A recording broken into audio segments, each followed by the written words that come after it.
Hello and welcome to Low Tech Effects. I'm Neil Oseman. I'm going to show you how some of Soul Search's special effects were created using just my regular editing software, a paint package and a selection of innocuous household items. Now, there was virtually no blue screen or green screen work on the film. It takes too long to set up when you're on a tight budget, but you'll see that a lot of things were shot against black. When these are superimposed in the right way, it's like double exposing a photograph. The black areas naturally become transparent because they have no brightness. Like this hose pipe rain, which I added to a couple of scenes. When solid objects are superimposed in this way, they take on a ghostly quality, perfect for the Banshee.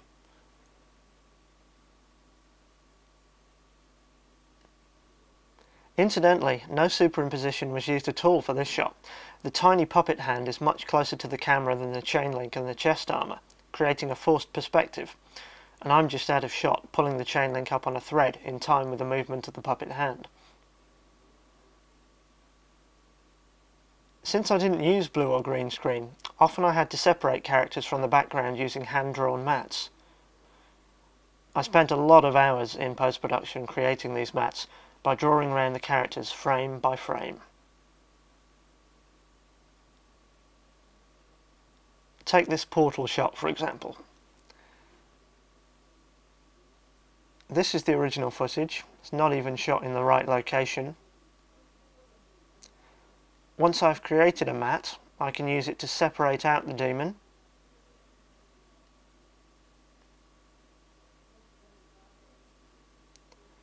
Then I can place the portal behind him and the house behind that. In this shot, I've used a mat to separate the shifter from the street sweeper. Then I can distort him without affecting the background. Other elements were added too.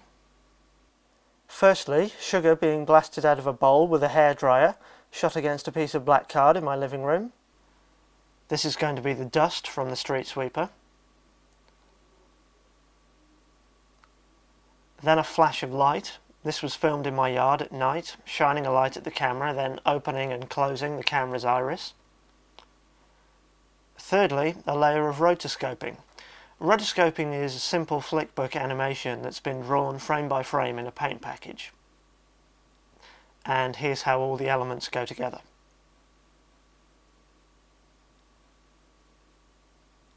We couldn't afford proper pyrotechnics for all the grenade explosions in the film, so I shot aerosol cans exploding in a friend's very large back garden at night. Do not try this at home, seriously.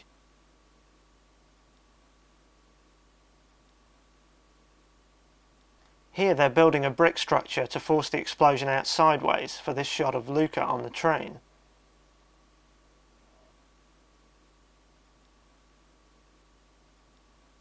The Academy was actually an Odeon cinema. Here's what the shot looks like originally. The first thing to do was to paint a few things out. And then the church spire had to be added from another shot, plus clouds behind to highlight it. The Academy sign was made out of drinking straws. Here I am making it, sticking the straws to a piece of black card. To make it appear to light up the wall behind it, I took a daylight shot of the cinema and manipulated it to form a glow layer. The framework of the sign was drawn in a paint package. It's the only unreal element of the shot. The King Monkey lettering was done with white card, and here are all the elements put together.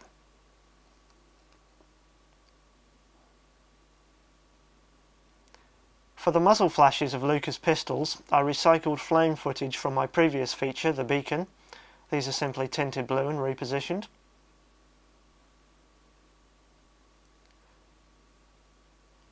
A similar principle is employed here. I bought a £2 pack of indoor sparklers and shot one in my living room against the inevitable black card. The sparks are used on a variety of shots throughout the film. The same principle again for Luca's rifle. This time it's a fountain firework mounted on its side, shot in a garden at night.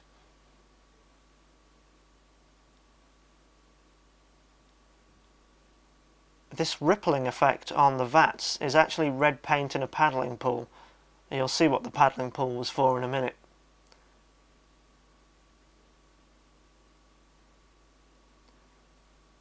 This is a classic. Believe it or not, this is my kitchen tap. The image has been turned upside down, tinted red, and layered up a few times.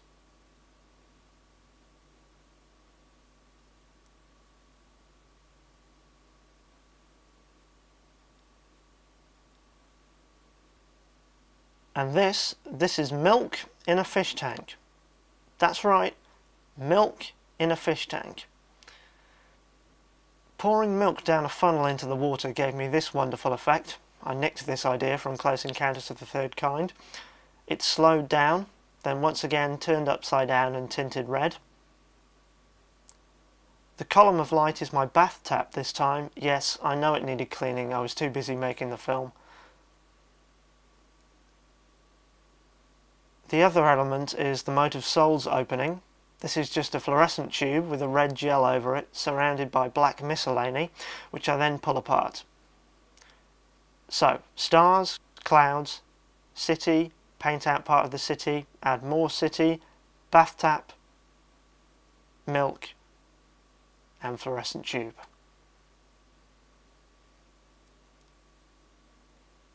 This is another fish tank effect. Light refracting off the rippling surface of the water. I turned it on its side and mirrored it to turn it into a column, adding some rotoscoping and a flash of light to complete the effect.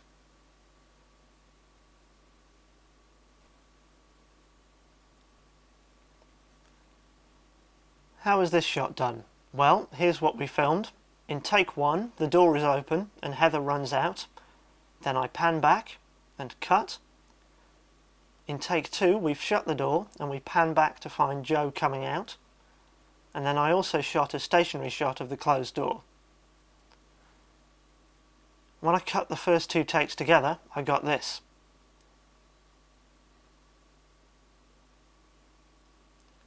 Next, I cut out the door from the stationary shot and pasted it on top of Heather. I could then draw a mat to cut a hole in the door layer, revealing Heather underneath.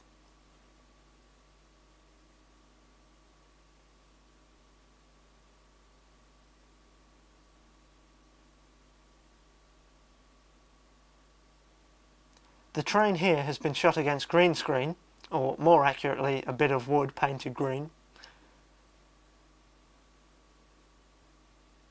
This is me walking along with a smoke machine. Once I'd painted out my legs, I could add that into the shot.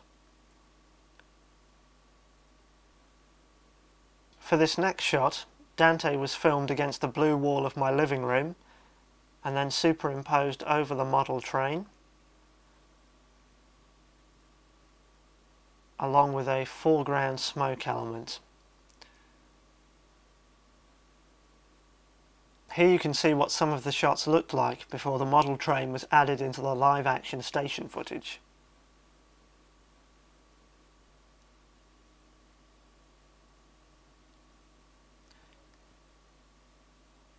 And here's what this shot looked like originally. Mike Steiger was pushing the train along, but his head came into shot.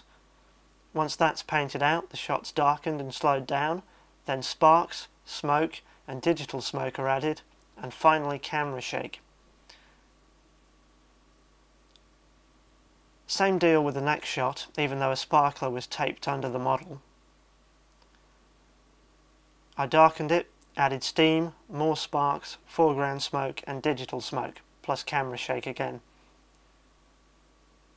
Our full-size train never moved, so these passing foreground objects were added after the fact. I lined up more random black items in front of a big sheet of white paper and dollied the camera repeatedly past them, changing the arrangement each time. Cut together, and with the contrast increased, these were then superimposed onto the original footage. Having those foreground objects allowed me to pull off this shot, which transitions from the model to the full-size train. Here's the full live-action take. Again, the train is stationary. I'm sticking out of the sunroof of the assistant director's car as she drives past. We've got the smoke machine going, and a piece of card is being waved past the light to help simulate movement.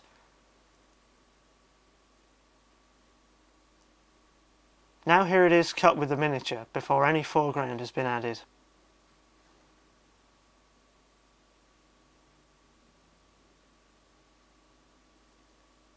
Now the miniature footage has been darkened and smoke added. At the transition point, I've added background lights from the model footage to the first second or so of the live action footage, just there, to make the handover a little more seamless. And in the finished shot, the cut from model to live action is hidden by a passing foreground object, here.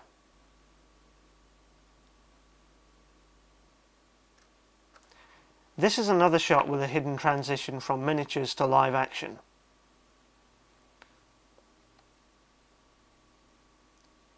We shot a tilt-up to actress Vicki Bryant in a quarry. James Parks later filmed several tilt-ups with his Motive Souls model, and I picked the one which best matched the speed of the live-action camera move. The stop-motion puppet was animated against a blue screen performing many different actions, and I tracked them to match the moving camera shot.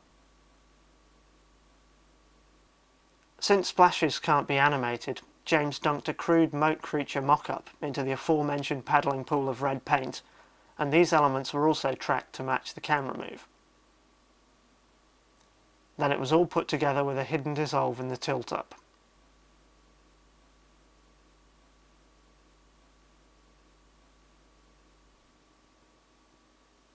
Finally, Dante's death scene. This was shot at Hereford Swimming Pool. The water acted like a giant blue screen, allowing me to separate Dante. The paddling pool footage was employed again, both for Dante's ripples and for those of the converging moat creatures.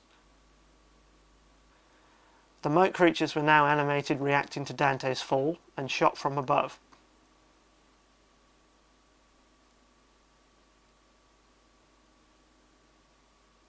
Here's the background, the glowing moat surface, and to help tie it all together on top, a smoke element, which, incidentally, was the last thing ever filmed for Soul Searcher. Well, I hope that hasn't spoilt the movie too much for you, and remember kids, you don't always need CGI.